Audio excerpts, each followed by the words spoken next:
Assalamualaikum warahmatullahi wabarakatuh. Salam sehat, tetap semangat sahabat ampuh semuanya. Kali ini kita akan membahas tentang wawancara berdasarkan pengalaman terdahulu dan menjadi prediksi SKB CPNS Kementerian Agama 2024 sehingga teman-teman semuanya bisa lolos SKB semua formasi di CPNS Kemenag. Wawancara ini mengadopsi perspektif moderasi beragama berdasarkan pengalaman terdahulu. Simak baik-baik ya teman-teman, jangan kemana-mana. Nah teman-teman semuanya, kalau kita ingin lebih memahami tentang moderasi beragama, sebelum saya ke pembahasan wawancara ya, bisa membaca langsung buku Moderasi Beragama yang dicetak langsung oleh Kementerian Agama. Buku ini bisa mengunduh dalam link yang saya sediakan di deskripsi video ini, atau membeli dalam produk yang buku sudah tercetak sehingga bisa membacanya dengan mudah dan bisa menggarisbawahi mana-mana yang paling penting untuk dibahas dalam moderasi beragama. Yang jelas dalam moderasi beragama kita diharuskan untuk mempunyai sikap yang moderat dalam beragama, tidak condong ke kiri, tidak condong ke kanan. Artinya posisi kita harus di tengah-tengah. Dan ingat, ada 4 indikator dalam moderasi beragama. Apa saja? Silakan teman-teman bisa baca di buku Moderasi Beragama. Baiklah teman-teman, tentang kompetensi, kemudian indikator, lalu penilaian dalam wawancara, komponennya apa saja, seperti yang sudah tertera dalam layar ini ya teman-teman, bahwa ada 3 komponen pada waktu saya dulu melaksanakan SKB di tahun 2020 ya. Saya CPNS 2019 teman-teman, kemudian pelaksanaan SKB-nya tahun 2020 pada saat pandemi via Zoom meeting. Dan tahun ini pun diperkirakan sepertinya untuk SKB non-CAT akan dilaksanakan dengan daring juga atau Zoom meeting. Nanti panitia yang menyediakan Zoom-nya kita tinggal hadir saja. Ada 3 kompetensi, yang pertama komitmen kebangsaan dan moderasi beragama, ketaatan beragama dan kepribadian yang baik, kemudian yang terakhir memiliki karya atau pengabdian, disiplin dan kinerja.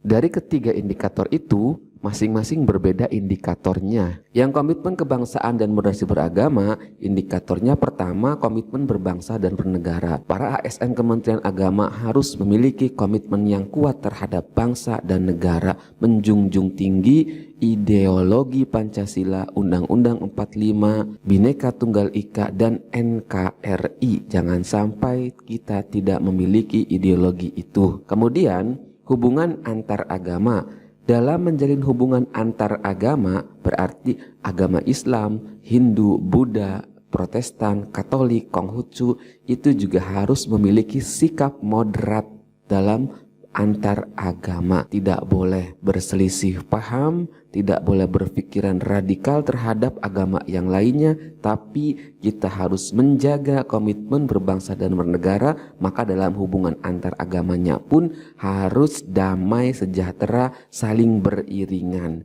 tidak saling bergesekan atau saling mendiskriminasikan. Kemudian hubungan intraagama. Dalam hubungan intraagama berarti hubungan sesama pemeluk agama yang sama.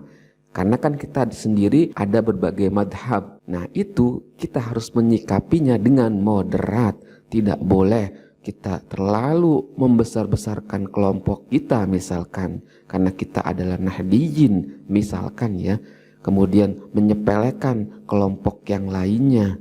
Nah itu tidak diperbolehkan, tapi kita harus menghargai, harus menghormati, hidup saling tolong-menolong, bertoleransi yang tinggi, menghargai, menjunjung. Ingat, komitmen berbangsa dan bernegara harus bersatu padu untuk bangsa dan negara ini, hubungan intraagama. Kemudian dalam kompetensi yang kedua, indikatornya, yang pertama melaksanakan ritual keagamaan dengan taat. Nah berarti teman-teman nanti akan ditanya tentang perihal ritual keagamaannya masing-masing, apa taat, apa tidak. Kemudian mampu membaca dan memahami kitab sucinya dengan baik. Nah berarti teman-teman akan ditanya terkait kitab sucinya masing-masing. Kemudian memiliki kepribadian dan akhlak yang baik. Ini sudah pasti. Tidak akan ditanya, tapi penguji akan melihat bagaimana sikap sopan santun teman-teman semuanya ketika diuji ya, apakah menjawab pertanyaannya dengan sopan atau malah ada uduk tidak karuan. Santai, rileks, jangan was-was, jangan ragu jika apa yang kita pikirkan untuk menjawab pertanyaan itu adalah benar. Tapi ingat, poin terpentingnya, setiap jawaban yang kita jawab itu harus berlandaskan nilai-nilai kebangsaan dan bernegara serta berlandaskan dengan nilai-nilai keagamaan kita. Kemudian untuk kompetensi yang ketiga, pertama memiliki karya atau prestasi. Dibuktikan biasanya kalau yang guru atau kalau yang dosen ataupun yang tenaga teknis punya karya di jurnal, punya karya buku, pernah membuat modul, itu bisa disebutkan. Kemudian punya prestasi tingkat desa, kabupaten, kecamatan, nasional, internasional, itu juga bisa disebutkan karena termasuk indikatornya. Kemudian aktif di lembaga pendidikan, organisasi kemasyarakatan, keagamaan, profesi, seni, budaya, dan atau kegiatan masyarakat yang pernah ikut organisasi pada saat sekolah, pada saat perkuliahan, itu bisa diungkapkan ya. Atau yang hidup di masyarakatnya juga ikut berorganisasi keagamaan seperti menjadi anggota Muhammadiyah, menjadi anggota Nahdlatul Ulama, menjadi anggota Persis atau lain sebagainya. Organisasi keagamaan yang diakui oleh pemerintah itu bisa disebutkan ya teman-teman. Kemudian juga yang mungkin ikut organisasi profesi guru, profesi dalam bidang teknisnya itu juga bisa disebutkan. Kemudian yang terakhir, memahami konsep disiplin dan semangat berkinerja tinggi. Nah itu teman-teman salah satu dari indikator-indikator dalam 3 kompetensi yang ditanyakan dalam wawancara. Bobot nilainya teman-teman bisa melihat karena bobot nilai mah biasanya berubah-ubah tiap tahunnya, tapi kompetensi dan indikatornya saya melihat dari beberapa tahun terdahulu mulai 2019, 2021, 2023. Pertanyaannya hampir semuanya sama, mirip-mirip terkait tentang kompetensi ini dan indikatornya ini ya teman-teman. Kemudian selanjutnya kita bahas apa yang akan muncul jadi contoh pertanyaannya. Nah, kalau kompetensi nomor 1, kebangsaan dan moderasi beragama, indikator komitmen berbangsa dan bernegara, contoh pertanyaan yang muncul saya lihat dari pertanyaan yang datang ke saya sendiri, kemudian saya coba bertanya ke teman-teman yang seangkatan dengan saya, maka saya mendapatkan beberapa pertanyaan dari indikator komitmen berbangsa dan bernegara. Nah, silakan sahabat semua bisa melihat di sini ya. Kalau saya dapat pertanyaan apa? Saya dapat pertanyaan nomor 6. Bagaimana pendapat Anda terhadap pemimpin non-muslim? Waktu itu studi kasusnya tentang Pilkada DKI tahun 2017. Nah itu ya, saya jawab kalau non-muslim asalkan berperilaku baik, kemudian juga bertanggung jawab atas kepemimpinannya, memajukan masyarakatnya, mensejahterakan masyarakatnya, maka tidak apa-apa kalau dipimpin oleh non-muslim. Nah itu jawaban saya waktu itu ya teman-teman. Kemudian ditambah-tambahkan dengan pendapat dari Gus Dur, tapi saya jawab tidak melenceng dari ajaran agama saya, tapi juga saya harus mengedepankan kehidupan komitmen berbangsa dan bernegara. Kemudian teman saya juga ada yang ditanya tentang terpapar paham radikalisme. Ini beberapa pertanyaan yang mungkin nanti juga akan muncul. Kemudian nomor 2, hubungan antar agama, toleransi antar pemeluk agama. Ini pertanyaannya ya. Silakan bisa dibaca dan bisa mulai mencari-cari jawaban terbaiknya. Ditanya waktu itu, kalau saya ditanya apakah hidup dalam kehidupan yang homogen atau heterogen, satu agama apa banyak agama, saya jawab karena saya dari desa yang mayoritas belum ada yang non muslim, semuanya muslim, maka saya jawab saya hidupnya dalam keadaan di daerah yang muslim semua. Kemudian apakah menghormati? Saya menghormati kalau misalkan ada non-muslim yang datang ke tempat saya dan juga merayakan hari besar agamanya, tidak akan kami larang karena itu adalah hak mereka sebagai bangsa dan sebagai penduduk di negara ini yang sudah diatur oleh kebebasan. Pada waktu itu saya jawab seperti itu ya. Nah, saya jawab seperti itu ya karena memang dilindungi oleh undang-undangnya, ada kebebasan beragama sesuai dengan haknya. Nah, kemudian hubungan interagama, sesama pemeluk agama. Pertanyaannya, teman-teman bisa lihat ya di sini bagaimana pandangan terhadap Ahmadiyah, Syiah atau pandangan yang lainnya. Kemudian bagaimana pandangan terhadap ziarah kubur atau Maulid Nabi atau kunut. Waktu itu saya ditanya kunut, teman-teman ya. Malah disuruh membaca kunut juga waktu itu tuh.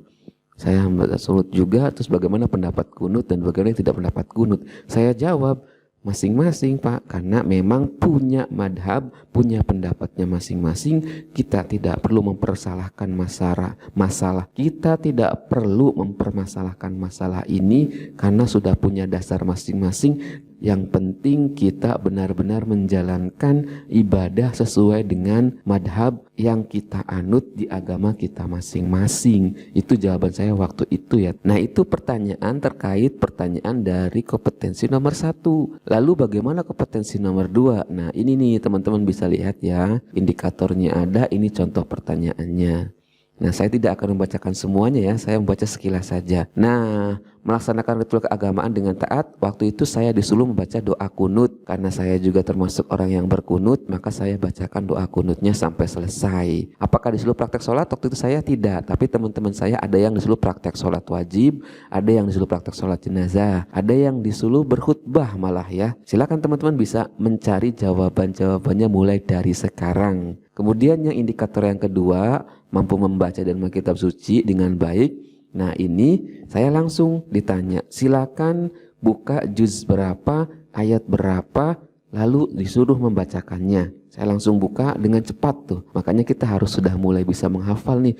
Ada berapa juz Al-Quran kalau kita yang muslim ya. Kalau yang non-muslim berarti terkait dengan kitab sucinya masing-masing. Kemudian setelah saya membaca, saya juga disuruh untuk menafsirkan ayatnya. Waktu itu kalau tidak salah ayat saya yang berkaitan dengan pemimpin non-muslim tadi tuh. Karena waktu itu lagi boomingnya terkait Pilkada DKI 2017. Masih hangat-hangatnya juga tuh. Kemudian saya juga disuruh menuliskan ayat suci Al-Quran. Formasi guru dan mata pelajarannya PAI, rumpun pendidikan agama Islam, itu ditanyanya biasanya random tuh, dalam satu Al-Quran ditanya. Waktu saya ditanya ayat terakhir dalam surat Al-Baqarah, silakan tuliskan. Itu waktu saya.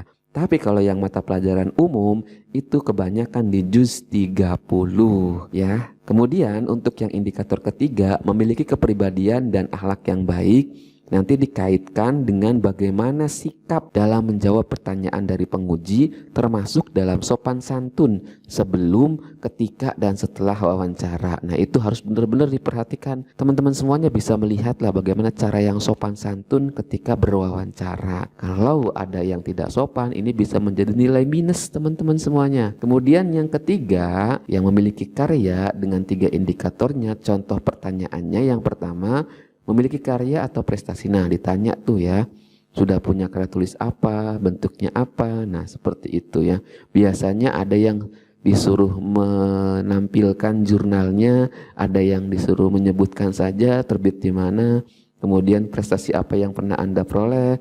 Saya sebutkan tuh, waktu zaman saya SMA pernah juara kaligrafi apa, zaman perkuliahan saya pernah ikut MTQ apa. Kemudian saya sebutkan prestasi-prestasi yang pernah saya raih sejak menjadi guru juga saya sebutkan. Kemudian kalau sudah pernah menulis buku juga disebutkan teman-teman semuanya. Kemudian aktif di lembaga, organisasi apa saja yang pernah Anda ikuti. Dari organisasi yang pernah Anda ikuti tersebut, apakah Anda masih terlibat aktif hingga saat ini? Jabatan apa yang pernah Anda jalani dalam organisasi tersebut? Nah, silakan.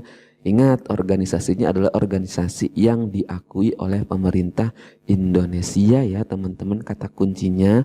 Sebab dalam hal ini Kementerian Agama ingin meminimalisir ASN-nya terpapar faham-faham radikalisme, termasuk ingin mengetahui asal-usul ikut organisasinya apa saja. Nah, teman-teman mudah-mudahan ingat ya, clue-nya itu dalam aktif di lembaga organisasi ya, baik di pendidikan atau kemasyarakatan atau keagamaan.